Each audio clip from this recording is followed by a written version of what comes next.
Good morning, everyone. Pastor Laura Kistart here with Pastor Ron Brown at the First Congregational Church of Southington, and we are here to give you a preview of our worship for this coming Sunday, October 3rd.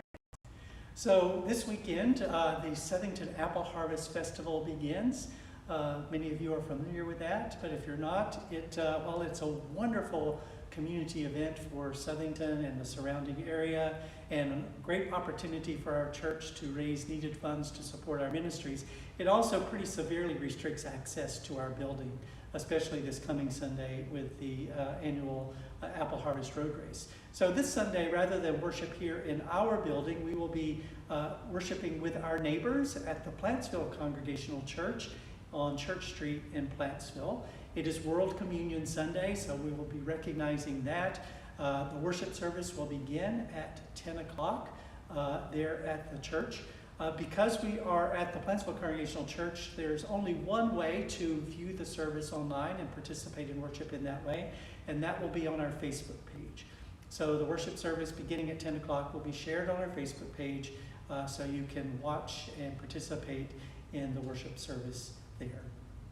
And I am very grateful to Paul, the minister at Plantsville Congregational Church, for inviting me to preach this Sunday. And as Pastor Ron mentioned, we will be celebrating World Communion, so I will talk a little bit about that in my sermon, but we're going to be looking at the Gospel of Matthew and a feeding miracle, the feeding of the 4,000. And so it is in many ways a miracle in these pandemic times, every time we are able to celebrate communion together.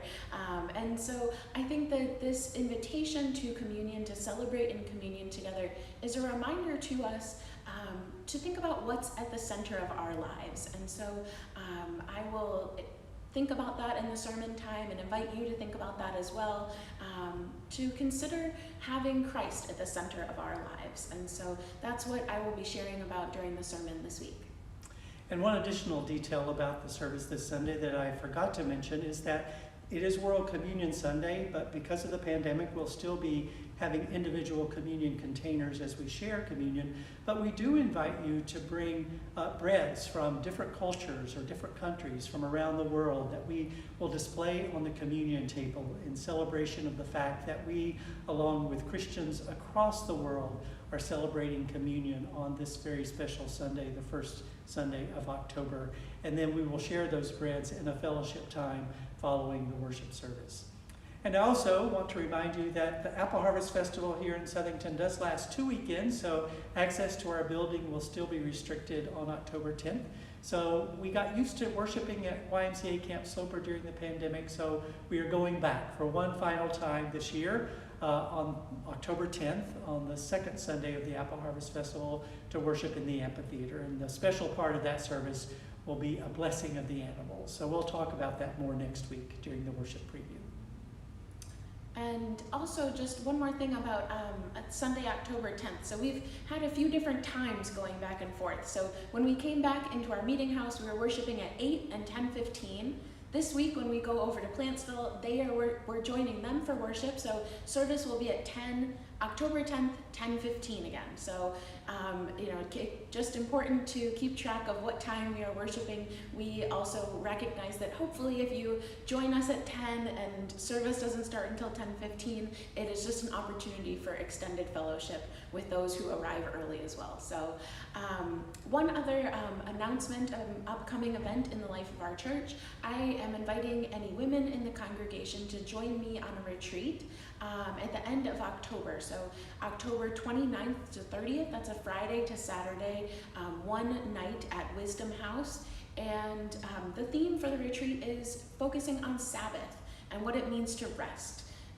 And so if that sounds like it would be of interest to you, I invite you to reach out to me. I am happy to share more details. If you are planning to attend the retreat, please send in a deposit no later than October 5th. And I would be happy to share more information about that retreat with you if you're interested. And one final announcement and an invitation.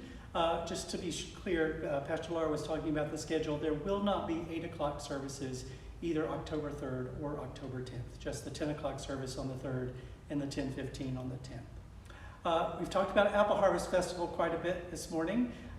It is a wonderful event and the church's largest opportunity to raise funds to support our ministries. So we need lots of volunteers to make that happen. And there are lots of spots still open if you have a few hours. Friday night, Saturday from I think 10 until into the evening, and Sunday afternoon. There are lots of opportunities to sign up to help. You can be help in the kitchen, making apple crisp or serving it, making soup, being a cashier, running the bake sale, being outside in the booth. There are just so many opportunities. And not only does it help our church raise funds, it also helps us raise community, because it's a real wonderful thing to be together with other members and friends of our congregation to do this work and make this happen. So if you have a couple of hours and you would like to sign up, you can sign up online on our Facebook page. You can find a link on our website. If that's not a good way for you to sign up, call the church office and we'll make sure to get you connected with a way to sign up to help out with the Apple Harvest Festival. So if you have some time, I hope you will join in the community to make this a success for First Congregational Church. So we look forward to connecting with you virtually, connecting with you in person here at Apple Harvest Festival, around town, in the days and weeks ahead.